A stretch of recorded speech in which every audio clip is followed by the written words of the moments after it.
நீங்கள் பார்த்துக் கொண்டிருப்பது உங்கள் விஜய்.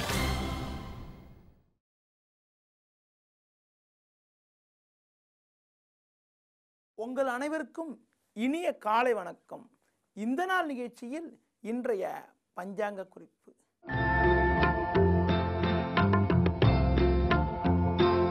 பனிரெண்டு 10/2015 புரட்டாசி மாதம் 25ஆம் தேதி திங்கட்கிழமை. அமாவாசை திதி பின்னிரவு 5:50 வரை பின்பு பிரதமை.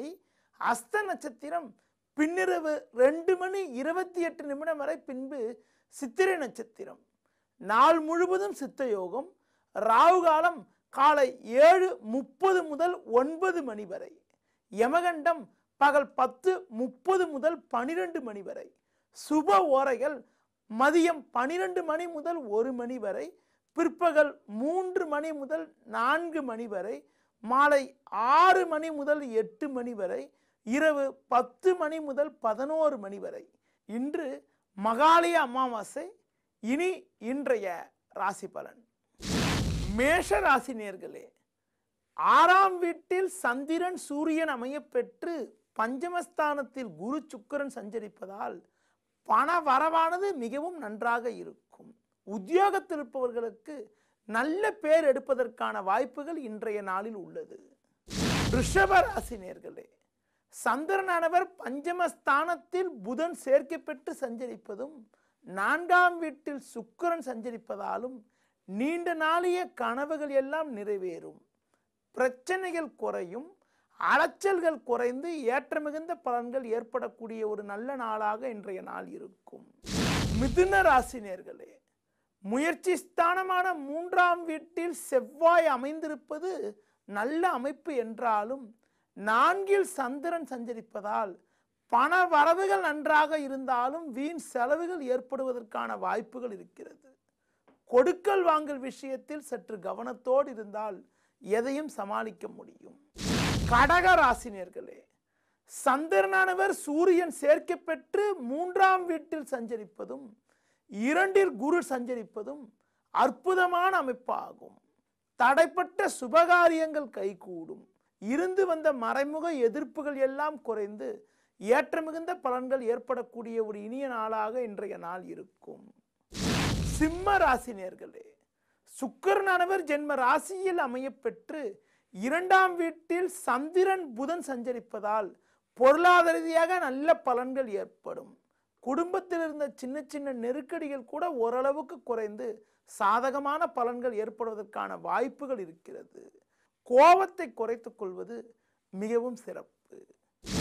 கன்னி ராசி நேயர்களே, ஜென்ம ராசியில் சந்திரனும் புதனும் அமைய பெற்று 3ஆம் வீட்டில் சனி சஞ்சரிப்பதால் எதையும் எதிர்கொள்ளக்கூடிய திறமையானது உங்களிடம் இருக்கும்.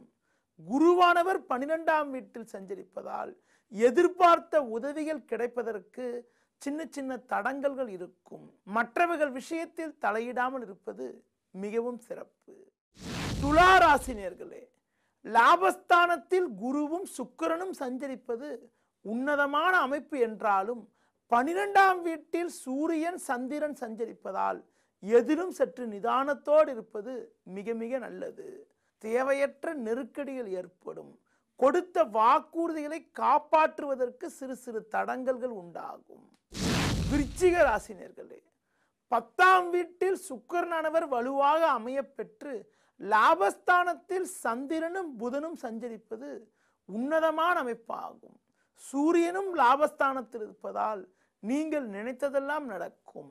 நல்ல பதவி ஒன்று உங்களை தேடி வருவதற்கான வாய்ப்புகள் கூட இன்றைய நாளில் இருக்கிறது.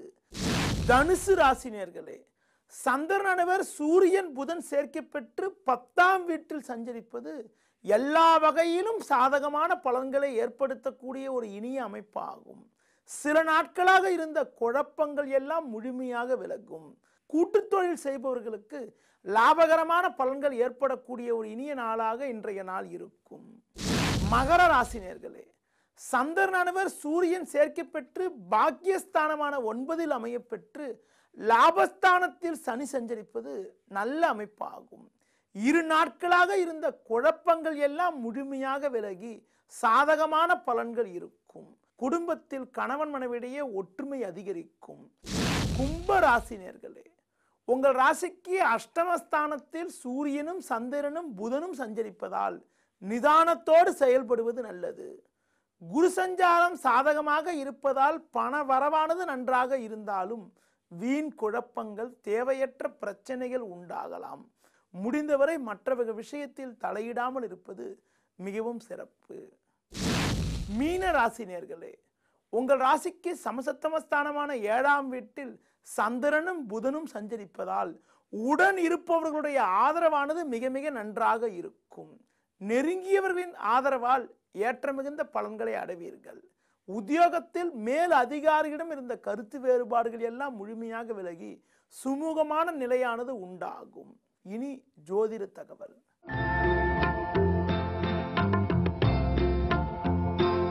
குரு திசையானது ஒருவருக்கு 16 வருடங்கள் நடக்கும்.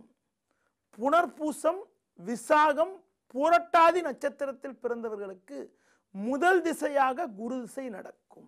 ஒருவரின் ஜாதகத்தில் குருவானவர் கேந்திர திரிகோண ஸ்தானங்களில் அமையப்பெற்று ஏதாவது ஒரு கிரக சேர்க்கை பெற்று அமையப்பெற்று குரு திசை நடைபெற்றால் ஏற்ற மிகுந்த பலன்களை வாரி வழங்குவார். குரு ஒரு சுப கிரகம் என்பதனால் மங்களகரமான சுபகாரியங்கள் நடக்கக்கூடிய அமைப்பும், இருக்கக்கூடிய இடத்தில் மதிப்பு மரியாதையானது சிறப்பாக இருக்கக்கூடிய அமைப்பும், பெரிய பதவிகளை வகிக்கக்கூடிய ஒரு யோகத்தையும் குரு பகவான் உண்டாக்குவார். குரு திசையானது பலமாக இருந்து குழந்தை பருவத்தில் நடைபெற்றால் சிறப்பான ஆரோக்கியமும், கல்வி கற்கக்கூடிய வயதில் நடைபெற்றால் படிப்பு சிறப்பாக இருக்கக்கூடிய அமைப்பும், அரசாங்க பதவிகளை வகிக்கக்கூடிய ஒரு உன்னதமான அமைப்பும் உண்டாகும். குருவானவர் வக்ரம் பெற்றோ, நீச்சம் பெற்றோ, பகைகிரக சேர்க்கை பெற்றோ திசை நடைபெற்றால் கொடுக்கல் வாங்கல் விஷயத்தில் சற்று கவனத்தோடு இருப்பது மிக மிக நல்லது. வீண் செலவுகள் குடும்பங்களில் ஏற்படலாம். படிப்பில் சிறு சிறு தடங்கல்கள் ஏற்படலாம்.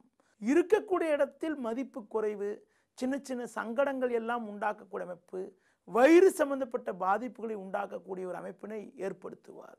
குரு பகவான் பலகீனமாக இருப்பவர்கள் குரு திசை நடைபெறுகின்ற காலங்களில் சாதக பலன்கள் அடைவதற்கு குரு பகவான் வழிபாடு, தட்சிணாமூர்த்தி வழிபாடு மேற்கொள்வது மிகவும் நல்லது.